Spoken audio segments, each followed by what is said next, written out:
नमस्कार, मेरा नाम है अमित कुमार और आप देखना शुरू कर चुके हैं हमारे अमितोपीडिया यूट्यूब चैनल पर आर्टिकुलेट के इस शुरुआती वीडियो में मैं सबसे पहले आपको इसके बारे में थोड़ा बहुत बता देता हूँ, रूबरू करा देता हूँ। इस पूरे सीरीज में हम सभी जानेंगे इंटायर इंडियन हिस्ट्री को एक कहानी के तौर पे। सबसे पहले हम जानेंगे एंशिएंट इंडिया हिस्ट्री, उसके बाद जानेंगे मिडाइवल इंडिया हिस्ट्री और उसके बाद जानेंगे मॉडर्न इंडिया हिस्ट्री। सवाल है ये किसके लिए महत्वपूर्ण है, तो जवाब है ये सबों के लिए महत्वपूर्ण है। जितने भी बच्चे जो प्रिपरेशन कर रहे हैं एग्जाम पॉइंट ऑफ व्यू से, उनके लिए तो इंपॉर्टेंट है ही, साथ ही साथ जो लोग अपने देश को बेहतरीन तरीके से जानना चाहते हैं, वो चाहते हैं उन्हें पता हो कि हमारे देश में सभ्यता का शुरुआत कहां से हुआ, इंसानों का, मानवों का शुरुआत कहां से हुआ और किस तरीके से हमारे देश में इतनी सारी विविधताएं आई और अंततः किस तरीके से हम अंग्रेजों के गुलाम बने और अंततः उनसे आजाद भी हुए और वर्तमान स्थिति तक की पूरी कहानी में आपको सुनाते हुए चलूंगा। इसका एक सीजन मैंने पहले भी ले रखा है जिसमें हमने मॉडर्न इंडिया हिस्ट्री के बारे में थोड़ा बहुत जिक्र किया, लेकिन बहुत सारे बच्चों के डिमांड को देखते हुए मैंने इसे शुरुआत से शुरू करना अधिक बेहतर समझा, यानी प्राचीन भारतीय इतिहास अर्थात एंशिएंट इंडिया हिस्ट्री से। तो आज इस वीडियो को स्टार्ट करने के पहले सबसे पहले आपके सामने एक सवाल मैं रखता हूं कि आखिरकार हमें इतिहास पढ़ने की आवश्यकता है क्यों हम इतिहास पढ़ते हैं? जब वो बीते दौर की कहानी है तो हमें क्यों इसकी आवश्यकता है? तो इस सवाल के जवाब को समझो एक प्रैक्टिकल एग्जांपल के माध्यम से। मान लो कि आपके पेट में दर्द हो रहा है, तो आप क्या करते हो? आप किसी दवा दुकान को जाते हो, वहां पर दवा दुकान वाले से बोलते हो कि भाई साहब पेट में दर्द है, दवा दे दो। तो वो दवा दे दी, ठीक हो गया तो वेल एंड गुड। नहीं हुआ, अब आप क्या करोगे? डॉक्टर के पास जाओगे। डॉक्टर आपको क्या करेंगे? एक पेन किलर देंगे पहले तो, और कुछ आपको टेस्ट लिख के देंगे, बोलेंगे कि ये चेक करवा के रिपोर्ट लाओ। आप 1-2 दिन बाद गए रिपोर्ट लेके, डॉक्टर साहब उसे देखें और उसके बाद बताएं। मान लेते हैं कि ना उस व्यक्ति को अपेंडिक्स हो रखा है, तो डॉक्टर साहब बोले कि भाई साहब आपको तो अपेंडिक्स हो रखा है, ये तो ऐसे दवा से काम नहीं चलेगा, आपको तो ऑपरेशन कराना होगा। तो यहाँ पर एक गहरा अंतर हमें देखने को मिल रहा है कि जो डॉक्टर हैं वो जड़ को पकड़े किसी भी बीमारी के, और दवा दुकानदार वो केवल दवा दी, वो जड़ पे नहीं गए, गहराई में नहीं गए। और इतिहास भी हमें इसलिए पढ़ना होता है, वर्तमान में समाज में जितनी भी समस्याएं हैं उसकी जड़ें कहीं ना कहीं इतिहास में है। जैसे एग्जाम्पल के तौर पर अगर आपको लगता है कि ना CAA, NRC, NPR ये वर्तमान की समस्याएं, तो आप गलत हो।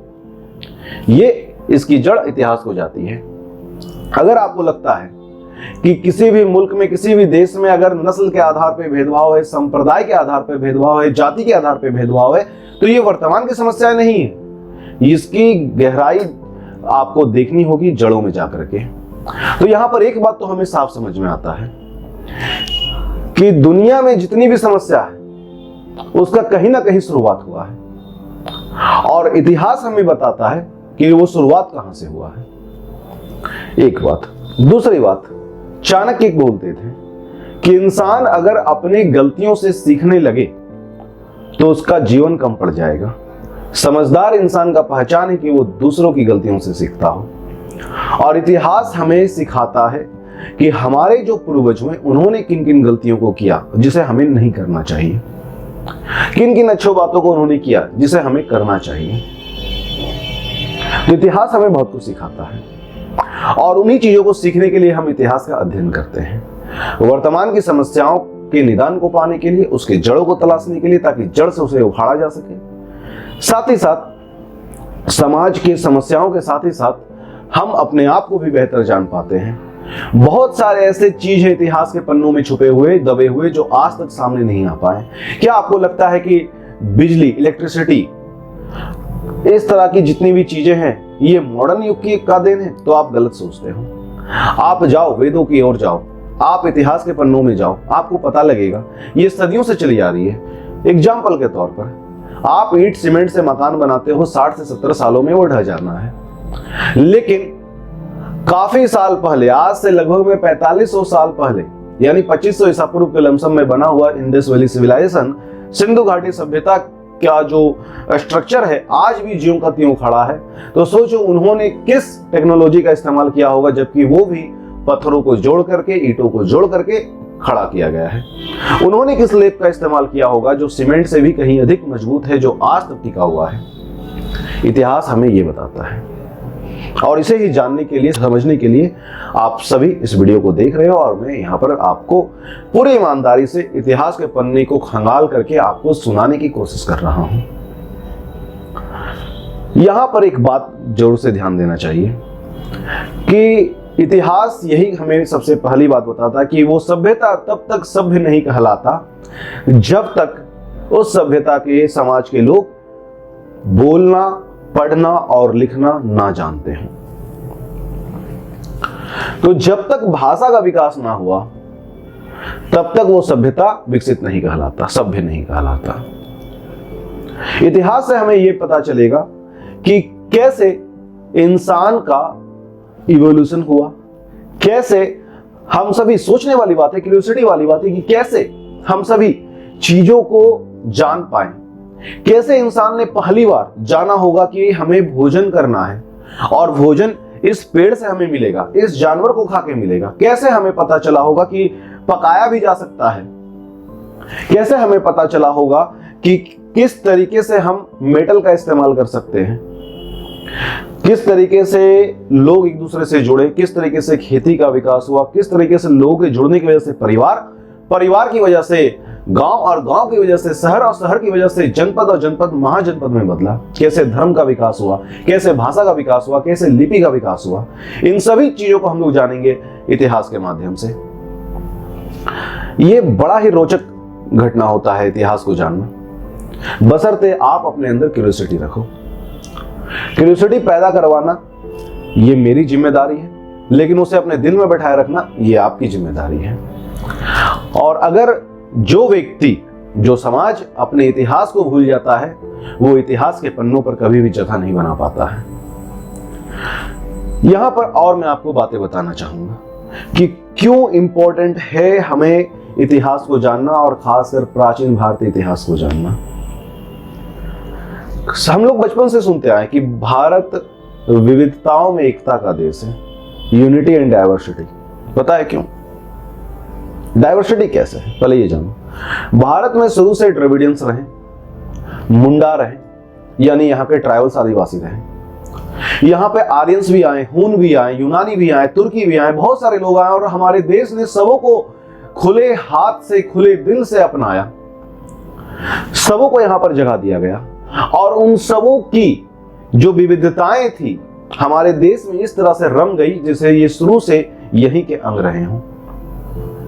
जितनी भी भाषा हम लोग देखते हैं, जितनी भी लिपि को देखते हैं, जितने भी बोली व्यवहार को देखते हैं, वो मूलतः कहीं ना कहीं से आ रखी हैं, और इस तरीके से हमारे देश में वो समा गई कि अब जाकर के उसके वास्तविक ओरिजिन को ढूंढना काफी मुश्किल हो चुका है। विविधता में एकता का एक और मैं आपको एग्जाम्पल बताता हूं।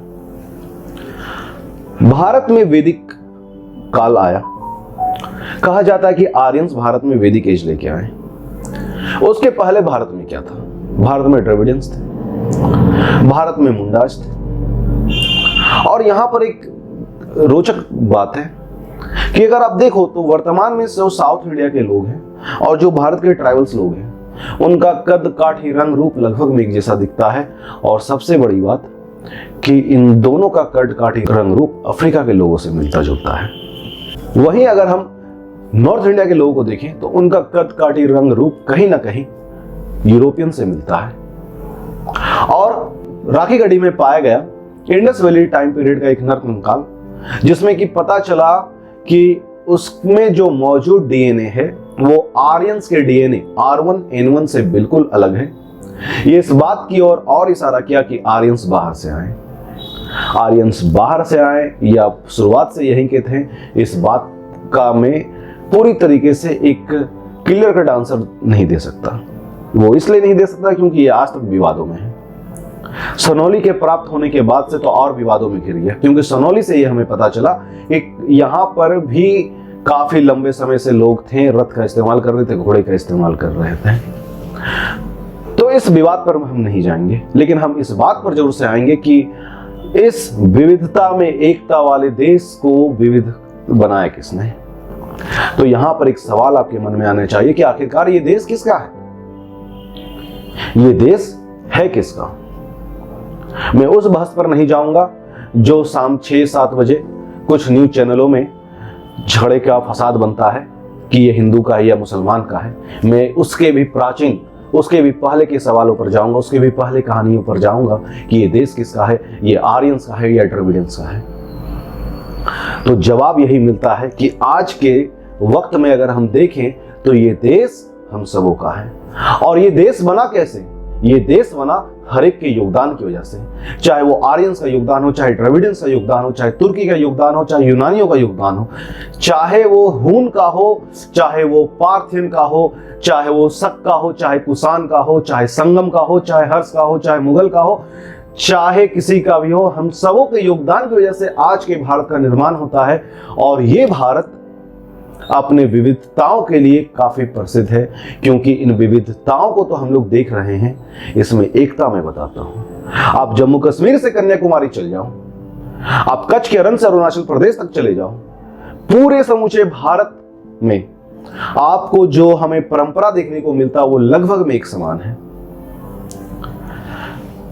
जो हमें भोजन देखने को मिलता उसमें भी काफी हद तक सिमिलरिटी है, उसके बेसिक इंग्रेडिएंट्स में भी सिमिलरिटी है। तो बहुत सारे ऐसे सिमिलरिटी हमें देखने को मिलते हैं इतनी डाइवर्सिटी होने के बावजूद। इसी कारण से हम कहते हैं कि ये देश विविधता में एकता का देश है। भारत में कई सारे धर्म हैं। यहाँ पर स्टार्टिंग पीरियड में, एंशिएंट टाइम पीरियड में, आर्यों के आने के पहले, वैदिक धर्म से पहले, यहाँ के जो मूल निवासी रहे वो प्रकृति के उपासक थे। और कई जगहों पर ऐसे साक्ष्य मिले कि वो शिव के भी उपासक थे, मातृ देवी के उपासक थे। उसके बाद जब यहाँ पे आर्यंस आते हैं, वैदिक धर्म की स्थापना करते हैं, तो यहाँ पर वैदिक धर्म आया। उसके बाद बौद्ध धर्म, जैन धर्म, ये सारे धर्म आए। इन सबों में भी हमें काफी सिमिलरिटी देखने को मिला, सबों का मैसेज एक समान देखने को मिला। लेकिन सवाल फिर यहां पर एक उठता है कि आखिरकार इस देश को नाम भारत किसने दिया? इस देश को नाम हिंदुस्तान किसने दिया? इस देश को नाम इंडिया किसने दिया? इस देश को नाम, इस देश के बहुत सारे लोगों को नाम हिंदू किसने दिया? तो उसका जवाब सुनो। चूंकि भारत सिंधु नदी के किनारे है, तो सिंधु के किनारे रहने वाले लोगों को, सिंधु के निवासी को सिंधु कहा जाना था। सिंधु एक संस्कृत का शब्द है। लेकिन जब यहां पर यूनानी आए तो उनके लैंग्वेज में स अक्षर नहीं होने की वजह से वो ह बोले, और ये सिंधु के निवासी हिंदू कहला गए। उसी तरीके से यहां पर भारत नाम कैसे पड़ा? कई साक्ष्य बताते हैं कि भरत नाम से एक राजा होते थे, उनके वंशजों की वजह से इसे भारत कहा गया। कई साक्ष्य ये बोलते हैं कि नहीं, ये भरतवंशी है, भरत के वंशज हैं।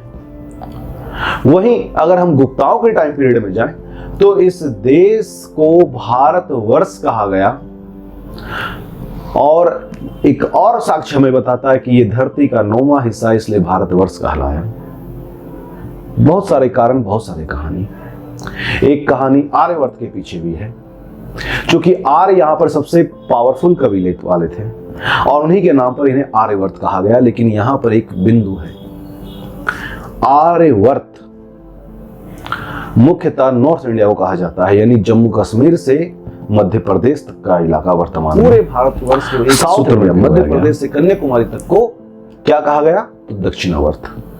और इस समूचे भारतवर्ष को एंशिएंट टाइम पीरियड में 2 बार पूरी तरीके से एक सूत्र में पिरोया गया। एक तो सम्राट अशोक के टाइम पीरियड में और दूसरा गुप्ताओं के टाइम पीरियड में। 2 बार इस पूरे देश को आदि अनादि काल से, इस पूरे भूखंड को भारत खंड के नाम से भी जाना गया है, क्योंकि ये पूरा का पूरा एक सब कॉन्टिनेंट कहलाया है, एक उप महाद्वीप कहलाया है, जो अपने आप में यूनिक है। आपको जानकर ये आश्चर्य होता होगा, कई बार आपके मन में ये सवाल आता होगा कि सारे मुल्क के लोग, ज्यादातर दुनिया के देश भारत की तरफ आकर्षित हुए, भारत को लूटने के लिए आए या भारत पर शासन करने के लिए आए या अंततः यहीं के होके रह गए, लेकिन सवाल है कि क्यों वो भारत की तरफ ही आए। तो जवाब ये है क्योंकि जिस टाइम पीरियड का हम बात कर रहे हैं उस टाइम पीरियड में हमारा मुल्क भारत विश्व का सबसे बड़ा एक्सपोर्टर था।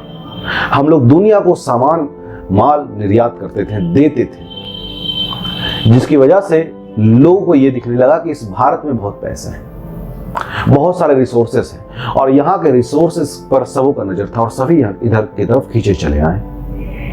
और इसी कारण से ये सोने की चिड़िया कहलाई, क्योंकि जब इंटरनेशनल ट्रेड होता था तो लोग भारत से व्यापार करने के बदले यहाँ पर हमें सोने का सिक्का देते थे और यहाँ से अपने माल को ले जाते थे।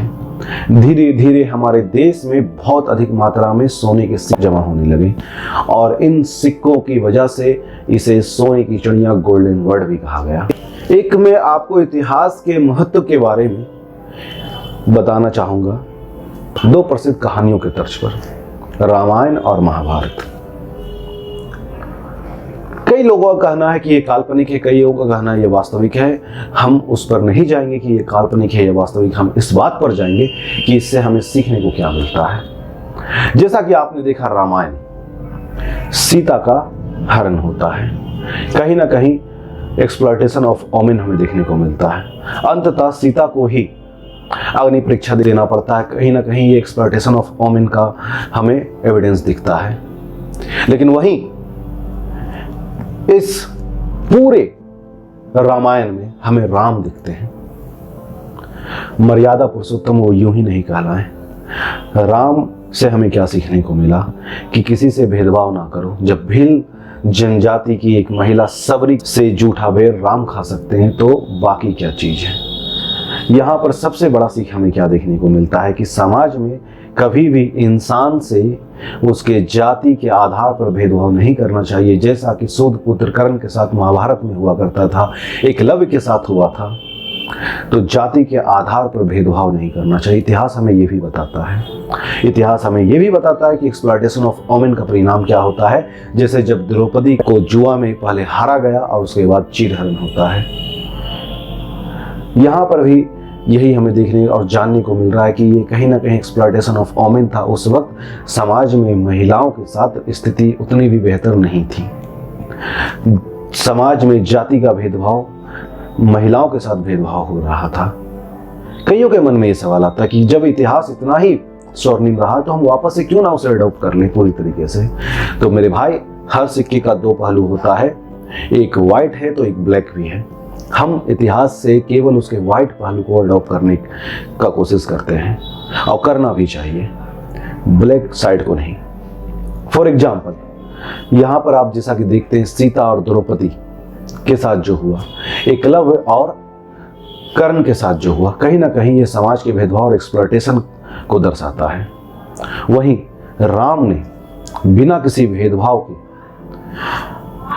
हनुमान को अपना प्रिय बनाए। हनुमान फाइनली उस वक्त क्या थे समाज में, उनका उस वक्त पहचान क्या था लोगों के बीच में कि एक बानर है और एक बानर को ये अपना सबसे प्रिय बनाते हैं। इसलिए ये मर्यादा पुरुषोत्तम राम है और इनसे हमें सीखना चाहिए कि किसी को उसके रंग, रूप, कद, काठी, उसके इतिहास, उसके समाज के आधार पर भेदभाव नहीं करना चाहिए। उसके दिल को देखना चाहिए, उसके नियत को देखना चाहिए, उसके ज्ञान को देखना चाहिए, ना कि उसके रंग, रूप, कद, काठी या उसके समाज या उसके स्त्री या पुरुष होने वाले सवाल को देखना चाहिए। ये थे राम और ये इतिहास हमें सिखाती है।